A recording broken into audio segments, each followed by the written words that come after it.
TNPSC ரெலவெண்ட்டான டெய்லிக்கு maths Dix வேணுமா? Hello friends, நான் இது ஃபார் டிஎன்பிசி சேனல். நேற்று நம்ம பர்சன்டேஜ், அதாவது சதவீதம் ரெலவெண்ட்டான டாப்பிக்கில் ஒரு சம் பார்க்கும்போது 25% ஃப்ராக்ஷனில் நம்ம எப்படி எழுதலாம், 1/4 எழுதலாம் அப்படின்னு சொல்லியிருந்தேன். இது எப்படி எழுதலாம் அப்படின்னு நிறைய பேருக்கு டவுட் வந்திருக்கும். நம்ம 25% எழுதுகிறோமா, சதவீதம்னா என்ன, 100ஆல் மல்டிபிள் பண்ணும். அப்போ இந்த சதவீதத்தை கேன்சல் பண்ணணுன்னா 100ஆல் டிவைட் பண்ணணும். ஸோ 25/100 = 1/4.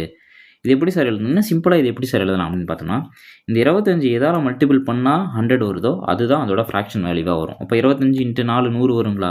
அதே மாதிரி ஃபார் எக்ஸாம்பிள் இப்போ 10 எடுத்துக்கணும். 10 எதால் மல்டிபிள் பண்ணால் நமக்கு 100 வரும் × 10. அப்போ 10ஓட ஃப்ராக்ஷன் வேல்யூ 1/10. 50ஓட ஃப்ராக்ஷன் வேல்யூ என்ன? 2. அப்போ 50ஓட ஃப்ராக்ஷன் வேல்யூ 1/2. ஃபார் எக்ஸாம்பிள் நம்ம இப்போ ஒரு சம் பார்ப்போமா? இப்போ 150இன் 50% காண்க அப்படின்னு ஒரு சம்மு கேட்குறாங்கன்னு வச்சுக்கோங்க. இதை நம்ம எப்படி சால்வ் பண்ணுறது? நான் ஃப்ராக்ஷன் வேல்யூன்னு சொல்லியிருக்கேன்னா 50%னா 1/2.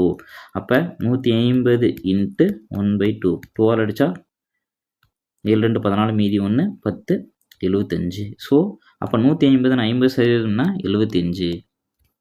இதே மாதிரி டெய்லிக்கு மேக்ஸ் டிக்ஸ் வேணும்னா ஃபார் டிஎன்பிசி சேனலை சப்ஸ்கிரைப் பண்ணுங்கள்.